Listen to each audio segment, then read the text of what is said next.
Bismillahirrahmanirrahim. Assalamualaikum warahmatullahi wabarakatuh. Salam sejahtera untuk kita semua.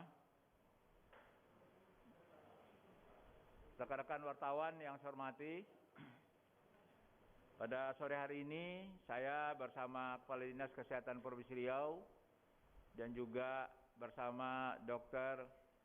Indra Yopi, juru bicara gugus tugas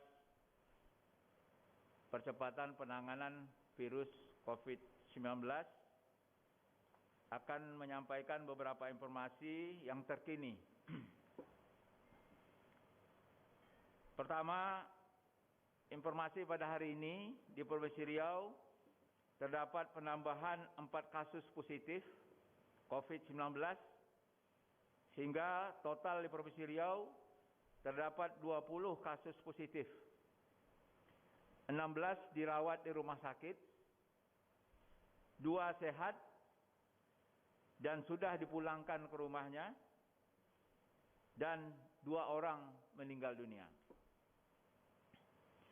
123 orang PDP yang masih dirawat, di antaranya 102 orang PDP negatif COVID-19 dan telah dipulangkan, dan 18 PDP meninggal dunia.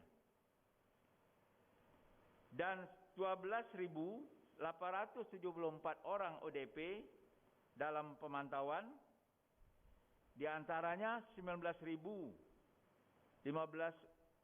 ODP sudah selesai pemantauan. 2. Pasien 17 positif COVID-19 di Riau adalah salah satu PDP yang meninggal dunia beberapa hari yang lalu. Pasien 17 tersebut berinisial MEH, umur 51 tahun, yang merupakan warga Kota Pekanbaru. Atas nama Provinsi Riau, kami menyampaikan ucapan ikut berduka cita yang mendalam kepada keluarga dan kerabat yang ditinggalkan. Keluarga dan kontak erat dari pasien MEH sudah dilakukan rapid test dan hasilnya negatif. Namun akan tetap dilakukan uji swab. Keluarga dan kontak erat tersebut selanjutnya akan dipantau oleh Puskesmas setempat karena sudah berstatus ODP. Apabila bergejala, diminta segera memeriksakan diri ke fasilitas pelayanan kesehatan. Pasien nomor 18 positif COVID-19 di Riau adalah pasien AS, umur 30 tahun, yang merupakan warga Kecamatan Pangkalan Kerinci, Pelalawan, dan saat ini sudah diisolasi dan dirawat di Kabupaten Pelalawan. Pasien AS memiliki riwayat perjalanan dari Semarang pada tanggal 15 Maret 2020, dan pasien AS ini merupakan kontak erat dari pasien positif COVID-19, yakni RBT 50 tahun dan JG 58 tahun yang didapat dari hasil tracing. Pasien nomor 19 positif COVID-19 di Riau adalah pasien IE, umur 16 tahun, yang merupakan warga Kecamatan Pangkalan Kerinci, Pelalawan, dan saat ini sudah diisolasi dan dirawat di Kota Pekanbaru. Pasien IE merupakan kontak erat dengan pasien positif COVID-19, yakni RBT dan JG yang didapat dari hasil tracing. Pasien nomor 20 positif COVID-19 di Riau adalah pasien BB, umur 71 tahun, yang merupakan warga Kecamatan Tampan, Pekanbaru, dan saat ini sudah diisolasi dan dirawat di Kota Pekanbaru. Pasien BB memiliki riwayat perjalanan dari daerah terjangkit, yakni dari Jakarta, pada tanggal 27 Maret 2020. Dengan penambahan kasus positif ini, Dinas Kesehatan Provinsi Riau langsung melakukan tracing kontak dari pasien MEH, AS, IE, dan BB. Dalam melakukan tracing ini, kami bekerjasama dengan Dinas Kesehatan Kabupaten Kota dan Polda Riau. Untuk kasus ke-18 pasien AS merupakan tenaga kesehatan yang bertugas di salah satu rumah sakit di Kabupaten Pelalawan, tempat RBT dan JG berobat sebelum dibawa ke Pekanbaru. Ketika itu, kedua pasien positif tersebut mengaku tidak ada riwayat perjalanan dari Jakarta. Akibatnya tenaga kesehatan yang bertugas di sana melayani dengan protokol pasien biasa, bukan protokol penanganan pasien COVID-19. Oleh karena itu, kami meminta masyarakat yang berobat ke fasilitas pelayanan kesehatan untuk berlaku jujur, kooperatif, dan memberikan keterangan dengan sebenar-benarnya ketika dimintai keterangan medis, karena ketidakjujuran dapat berakibat fatal. Masyarakat tidak perlu membuli pasien RBT dan JG, namun kejadian ini wajib kita jadikan pelajaran. Melalui kesempatan ini juga kami sampaikan kepada saudara-saudara, rekan-rekan wartawan, sebagaimana kita maklumi bersama, Menteri Kesehatan telah menetapkan PSBB Kota Pekanbaru. Pelaksanaannya masih menunggu kesiapan Pak Wali Kota Pekanbaru untuk melakukan sosialisasi kepada seluruh masyarakat Kota Pekanbaru. Sekaligus juga mempersiapkan peraturan wali kota yang berkenaan dengan pelaksanaan PSBB di Kota Pekanbaru. Kami pagi tadi juga telah melakukan rapat koordinasi bersama seluruh bupati wali kota se-Provinsi Riau. Pertama, menyampaikan perkembangan terkini mengenai Provinsi Riau. Kemudian juga memberitahukan bahwa Kota Pekanbaru telah ditetapkan oleh Menteri Kesehatan sebagai PSBB, pembatasan sosial berskala besar.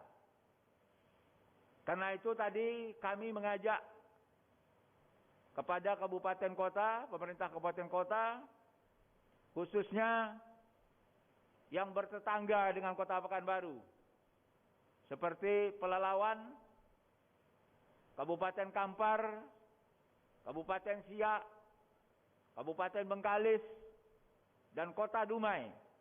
Ada 6 daerah kami ajak kiranya juga mempertimbangkan untuk pengusulan PSBB. Pertimbangan kami karena di beberapa wilayah ini juga sudah ada yang terjangkit positif dan juga ada yang PDP. Bahkan juga sudah ada yang meninggal dunia. PDP meninggal dunia walaupun hasilnya juga ada yang negatif. Namun demikian, dari para bupati wali kota masih minta waktu agar tentunya bisa menentukan sikapnya. Namun demikian, kami telah minta kepada seluruh bupati wali kota dengan Kota Pekanbaru telah ditetapkan sebagai PSBB, tentunya juga masing-masing pemerintahan kabupaten dan kota agar meningkatkan kewaspadaan, meningkatkan penyuluhan, meningkatkan peran dari masing-masing pihak, baik masyarakat maupun RT, RW, lurah, kepala desa, dalam rangka untuk tentunya lebih memberitahukan kepada seluruh masyarakat tentang perkembangan virus COVID-19 ini yang sekarang di Riau khususnya di Kota Pekanbaru ini sudah cukup besar perkembangannya. Bahkan karena itulah Pekanbaru ini dengan mempertimbangkan sudah transmisi lokal, bukan hanya disebabkan dari daerah terjangkit lagi. Oleh karena itulah tentunya ini harus menjadi peningkatan kewaspadaan kita, memberitahukan kepada masyarakat agar mematuhi protokol-protokol kesehatan agar kita harapkan penularan virus COVID-19 ini tidak terlalu tinggi di Provinsi Riau. Kami tadi juga beritahukan kepada para bupati wali kota bahwa kita dalam minggu ini sudah siap, Labkes kita berperan untuk membantu terhadap penilaian ataupun penelitian terhadap swab yang selama ini harus kita tunggu dari Litbangkes pusat. Karena itu tentunya nanti akan kita ketahui lebih cepat terhadap masyarakat kita yang akan kita lakukan pengambilan swabnya untuk mengetahui nanti hasilnya positif atau negatif.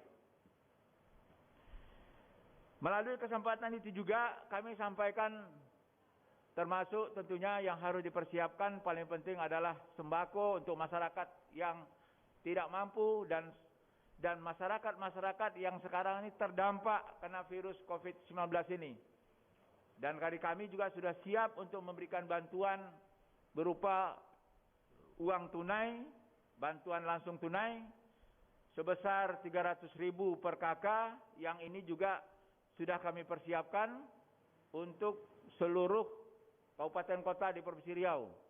Termasuk juga kami sudah menyiapkan juga bantuan untuk lurah 100 juta rupiah per kelurahan dalam rangka untuk mendukung ini. Karena kami tahu kelurahan belum ada dukungan yang berkenaan dengan penanganan terhadap COVID-19.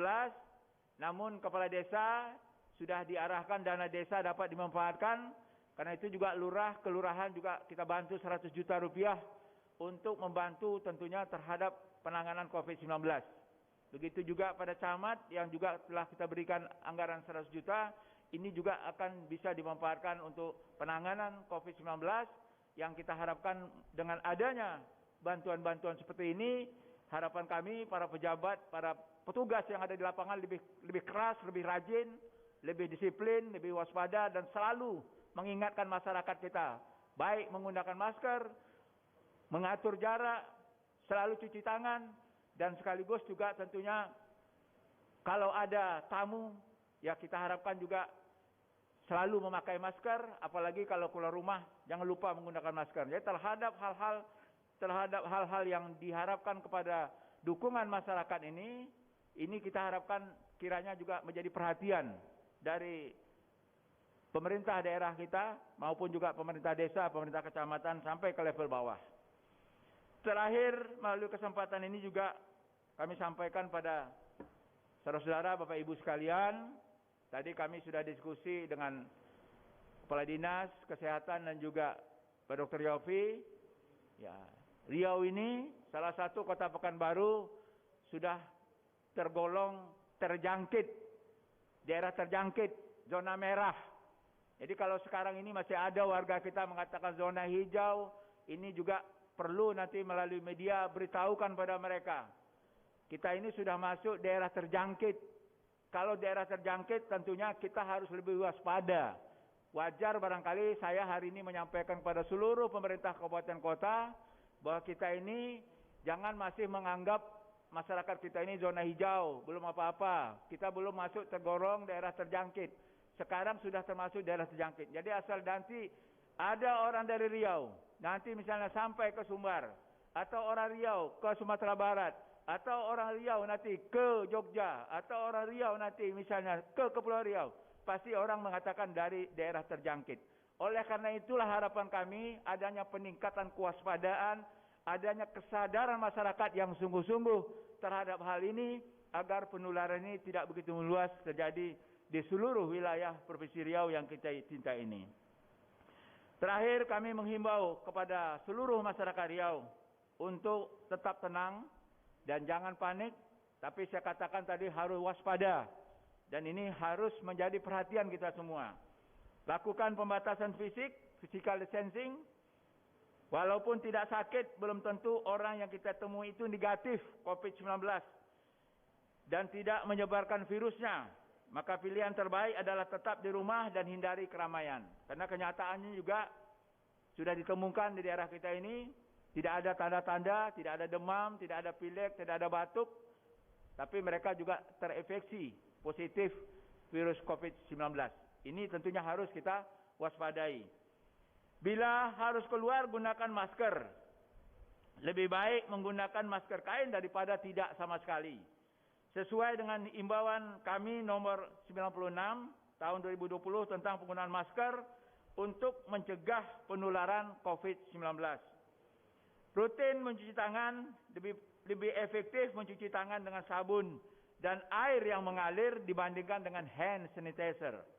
Jaga pola hidup sehat, makan buah dan sayur-sayuran, berolahragalah secara rutin sesuai dengan kemampuannya masing-masing, konsumsi vitamin yang cukup, tidak menyebarkan informasi pribadi dari pasien. Ini masih perlu kami perhatikan, sebab masih ada suara-suara juga dan melalui WhatsApp dan sebagainya berkembangnya informasi-informasi tentang pasien seperti nama, alamat dan keluarganya. Karena hal tersebut dapat memberikan tekanan psikologis terhadap pasien karena mereka tidak terbiasa dengan sorotan masyarakat luas. Tentunya kita tidak menginginkan hal tersebut terjadi karena dapat menurunkan daya imunnya. Menjaga kerahasiaan data pasien merupakan kewajiban kita semua sesuai pasal 57 Undang-Undang Nomor 36 Tahun 2009 tentang kesehatan. Mari beri dukungan untuk pasien positif, ODP dan PDP serta tenaga medis. Jangan berstigma negatif terhadap mereka. Bila merasakan gejala, segera periksakan diri ke fasilitas pelayanan kesehatan terdekat atau hubungi call center 0761 23810. Saya juga mengharapkan melalui kesempatan ini kepada rekan-rekan wartawan, kiranya juga terhadap pasien positif ataupun PDP dan sebagainya ini, kemungkinan terhadap lingkungan dia, ini juga masih ada, kita dengar suara-suara yang seolah-olah mereka ini katakanlah dikucilkan. Ini sebenarnya tidak boleh terjadi, karena mereka adalah saudara kita semua, dan penyakit ini semuanya adalah datang dari Allah, Tuhan Yang Maha Kuasa. Tentunya mereka tidak menghendaki seperti itu. Oleh karena itulah tentunya harapan kami terhadap hal-hal yang seperti ini, lebih baik tak usah kita besar-besarkan, lebih baik kita tahu, menjaga diri, dan sekaligus tentunya kita berdoa, semoga saudara-saudara kita itu diberikan kekuatan dan kesehatan, dan segera sembuh sebagaimana yang menjadi harapan kita semua. Selanjutnya kami mengajak kepada seluruh rakyat Riau, mari sama-sama kita berdoa. Insya Allah kita tentunya akan melewati semua situasi yang tidak kita harapkan pada saat ini. Semoga kita semua tetap sehat dan selalu berada dalam lindungan Allah Subhanahu wa taala. Amin ya rabbal alamin. Terima kasih. Billahi taufiq wal hidayah. Assalamualaikum warahmatullahi wabarakatuh.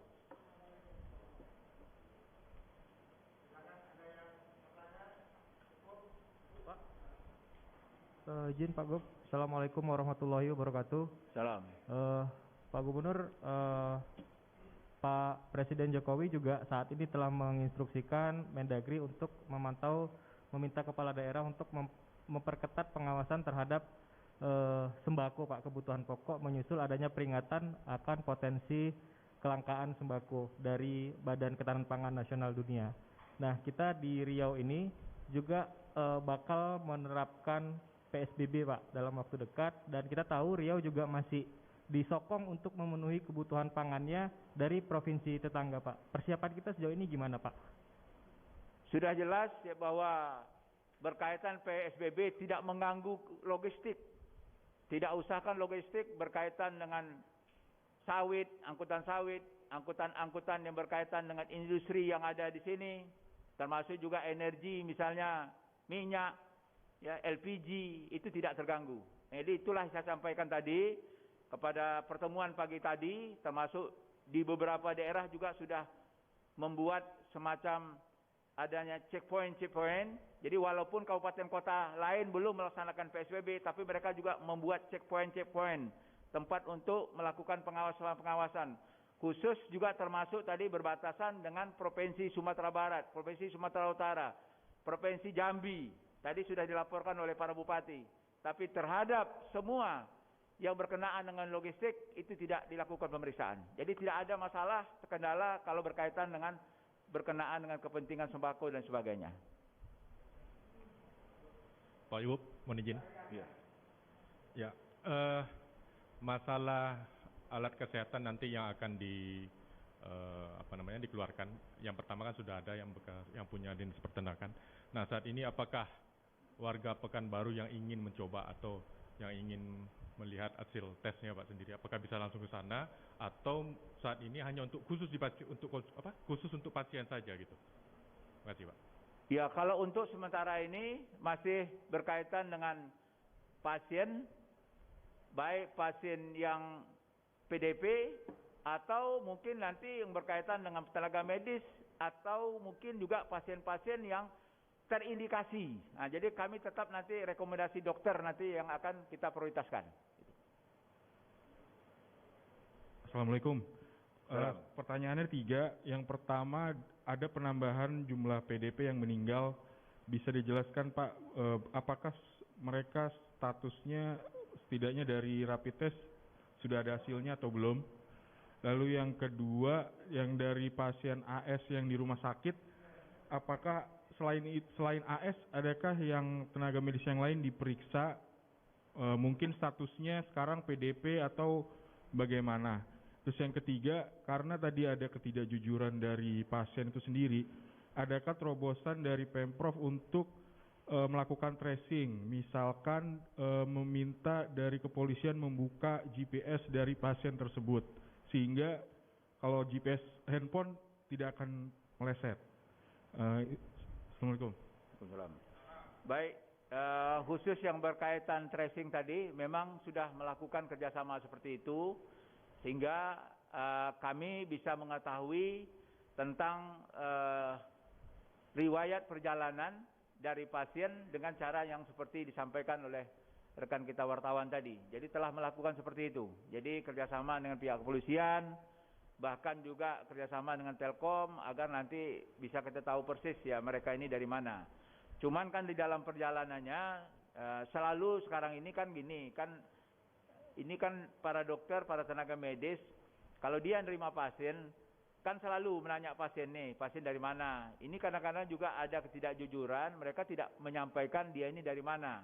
Nah, ini yang barangkali timbul persoalan di beberapa daerah, karena setelah tahu dia positif, tahu dia meninggal dunia gitu. Jadi artinya hal-hal inilah harapan kita menyampaikan agar masyarakat nanti kalau berobat, ya kalau ada tanya oleh dokter, tentunya dokter juga harus memberikan jawab yang sebenarnya, supaya nanti dokter sudah bisa tahu bahwa pasien ini kira-kira ada riwayat perjalanan dari mana saja. Kemudian sekarang juga kita sudah himbau semua tenaga medis, khususnya dokter, agar sekarang ini sudah menggunakan juga tentunya alat pelindung diri, sehingga tentunya kalau ada pasien yang katakanlah tidak jujur, ya mereka sudah mempersiapkan diri dulu gitu. Terhadap yang tadi mungkin saya minta Pak Dr. Yofi lah menjelaskan, karena beliau yang tahu persis nih. Ya, silakan Pak. Mengenai pasien PDP yang meninggal ada 18 orang. Ada pertama lagi 1 orang, hari ini cuman belum dimasukkan datanya. Pertanyaannya apakah rapid dikerjakan? Enggak, swab malahan. Artinya kalau rapid secara diagnostik nggak bermakna sebenarnya. Tetapi kita menunggu swabnya itu. Kalau swabnya positif berarti dia langsung masuk sebagai kasus confirm, PDP yang confirm tapi yang belum sempat diobati kemudian meninggal. Kemudian apakah hal ini sudah dilakukan semua? Sudah dilakukan semua, kecuali ada kasus 1 pasien PDP yang di Dumai yang awal-awal dulu itu memang belum sempat di swab kemudian pasien itu akhirnya dibawa oleh keluarganya waktu itu. Ada beberapa hal lagi yang ingin saya sampaikan juga terkait mengenai sudah dimasukkannya Kota Pekanbaru sebagai daerah transmisi lokal atau zona merah di Indonesia. Artinya tanda kutip kita semua ini bisa dianggap sebagai ODP, orang yang berisiko.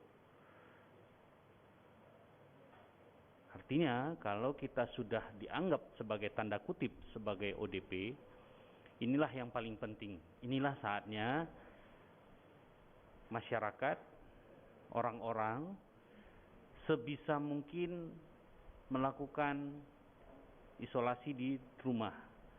Kalau memang tidak diperlukan keluar rumah, jangan keluar rumah. Seandainya memang Anda harus keluar rumah dengan tujuan yang jelas, wajib, saya ulang sekali lagi, wajib pakai masker. Karena kalau kita sudah dinyatakan wilayah transmisi lokal, kita nggak tahu apakah saya beresiko, apakah orang lain beresiko, tentu saya nggak tahu. Sehingga kalau saya memakai masker, saya melindungi diri saya dan saya melindungi orang lain. Ini sangat penting. Jadi nanti pada para petugas medis juga tidak akan lagi memerlukan pertanyaan kalau di Pekanbaru terutama ya. Apakah diperlukan pertanyaan riwayat bepergian? Nggak perlu lagi. Karena di Pekanbaru sendiri sudah dinyatakan wilayah transmisi lokal. Sehingga ini kita harus lebih waspada. Saya setuju dengan pendapat Pak Gubernur tadi, hati-hati, waspada, jangan sembrono, jangan keluar rumah kalau memang tidak diperlukan. Dan saya setuju seandainya memang PSBB ini diberlakukan, tentu ada tekanan yang lebih kuat sehingga masyarakat bisa menjaga dirinya sendiri, keluarganya dan orang lain nantinya. Kemudian satu lagi mengenai petugas medis yang positif hari ini, yaitu di Pelalawan, beliau memang ada riwayat bepergian dari Semarang, kemudian transit ke Jakarta, kemudian pulang. Sesudah pulang itulah beliau menangani kasus pasien yang confirm. Nah, apakah mulai dari awal dari wilayah terjangkit itu sudah ada, tentu kita nggak tahu. Apakah transmisinya dari si pasien yang confirm, kita juga nggak tahu. Apapun itu, pasiennya sekarang sudah dideteksi dan sudah dirawat dan sudah dilakukan pengobatan. Sejauh ini dari total 16 pasien yang dirawat, dilaporkan kepada kami semuanya kondisinya baik-baik saja, tidak ada yang memerlukan ventilator. Insya Allah dalam waktu dekat ada 4 orang lagi pasien yang insya Allah kalau hasil swab keduanya negatif dinyatakan sembuh, berarti kita bisa nambah pasien yang sembuh kita. Tapi yang 4 orang ini masih swab ketiganya yang masih negatif, tinggal nunggu 1 swab lagi. Dan hari ini tadi disampaikan oleh juga Bapak Gubernur dan Pak Direktur juga sudah meninjau hari ini ke lab. Hari ini lab sudah mulai uji coba. Uji coba, melakukan running, melakukan tes mandiri. Harapannya kalau hari ini sampelnya tidak ada masalah yang berarti, besok bisa dilakukan pemeriksaan yang lebih banyak lagi. Dan dari hasil kemarin, tadi pagi kita melihat ke laboratorium, mungkin kemungkinan besar kalau seandainya memang diperlukan itu bisa dilakukan 3 shift. Kalau seandainya kita memerlukan jumlah yang sampel yang banyak untuk diperiksa, itu bisa diberlakukan sampai 3 shift. Dan itu tidak ada masalah. Dan PCR yang kedua, kalau saya nggak salah Pak Gubernur ya, hari Rabu, PCR yang kedua sudah sampai di Pekanbaru. Artinya kita sudah punya 2 PCR di satu tempat.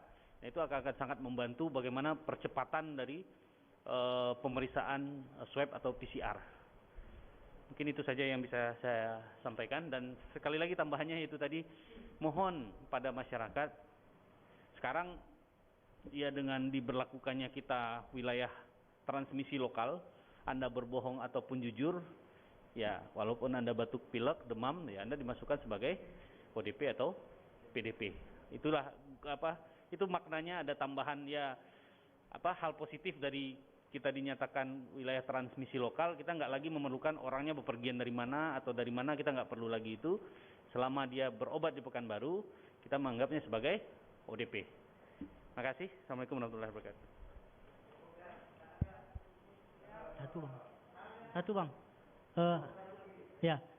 Pak Gub, terkait soal PSBB, ini kan kita selain Pekanbaru kan ada beberapa daerah lain yang juga mendukung, dan peraturan itu kan kita masih menunggu dari Pak Wali Kota.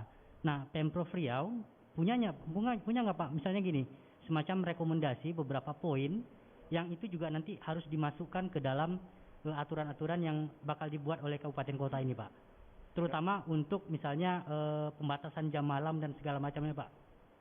Ya. Itu satu lagi Pak, terhadap pasien yang PDP tapi sudah meninggal dan ternyata hasil swabnya itu positif, apakah itu dimasukkan di dalam data pasien positif tapi meninggal atau seperti apa Pak? Itu aja Pak, terima kasih. Jadi yang PDP yang meninggal itu masuk pasien positif. Itu makanya 20 ya. Nah, jadi yang PDP yang meninggal itu masuk dalam pasien positif. Tapi keterangannya kan meninggal berapa? 2 orang ya? Nah, gitu. Jadi itu maksudnya masuk. Kemudian yang mengenai isi perwako, nanti perwako di samping perwako kami juga ada pergub, ya. Jadi acuannya ada 2, ya. Jadi ada produk hukumnya kami buat pergub juga ada buat perwako. Jadi inilah nanti sinkronkan agar nanti masing-masing kabupaten kota juga sekarang juga meningkatkan kewaspadaan. Kami dari hasil tadi rakor kami, masing-masing kabupaten kota sudah membuatkan pertama gerakan RT RW, desa siaga, kelurahan siaga, dan seperti itu sekarang. Jadi bahkan tadi ada checkpoint yang sekaligus untuk mengecek terhadap orang keluar masuk ke wilayahnya masing-masing. Jadi harapan kami ya seperti itu. Jadi walaupun sekarang belum PSBB, tapi mereka sudah mempersiapkan ke arah sana. Apalagi nanti kalau sudah misalnya mulai kita laksanakan PSBB di Kota Pekanbaru. Saya memberikan contoh tadi misalnya terhadap warga Pekanbaru, dia warga Pekanbaru tapi tinggal di Siaulu. Misalnya Pandau Permai, kan masih Siaulu. Nah ini kan Kampar. Nah, maka tadi saya bilang Pak Bupati Kampar, tolonglah pertimbangkan ini. Ya, sama juga nanti kalau Alah Rimbo Panjang, mungkin ada orang Kampar yang tinggal di Pekanbaru juga. Nah, ini persoalan yang akan dihadapi. Karena itu tadi saya menyampaikan kepada Pak Bupatinya, sebaiknya menurut saya PSBB, apalagi ini langsung berbatasan dengan daerah terjangkit juga Sumatera Barat. Nah, tapi namun demikian ya kita dengar dulu lah. Mereka ingin sosialisasi dulu, ingin nanti melakukan rapat-rapat dengan Forkompinda, termasuk tokoh masyarakat, tokoh agama, silakan aja. Tapi mereka sudah kita berikan gambaran-gambaran tadi, ya tadi belum tahu kita masuk daerah terjangkit, tapi sekarang sudah masuk daerah terjangkit. Saya tadi menyampaikan jangan dianggap kita ini zona hijau semua. Kalau misalnya kita zona hijau, rasa-rasanya belum tentu Menteri Kesehatan menyetujui PSBB. Tapi karena kita sudah transmisi lokalnya sudah ada, karena itulah makanya Menteri Kesehatan langsung menetapkan Riau salah satunya Kota Pekanbaru adalah PSBB. Terima kasih ya. Hah? Sudah sosialisasi, sudah. Sosialisasi siapa nih? Oh, batas waktu nanti wali kota, kesiapan dia, karena sebagai tuan rumah dia. Jadi nanti dia yang menentukan tanggal berapa dimulai. Tapi biasanya ini tidak begitu lama, antara 2 sampai 3 hari aja. Iya. Ya. Dah, masih ya.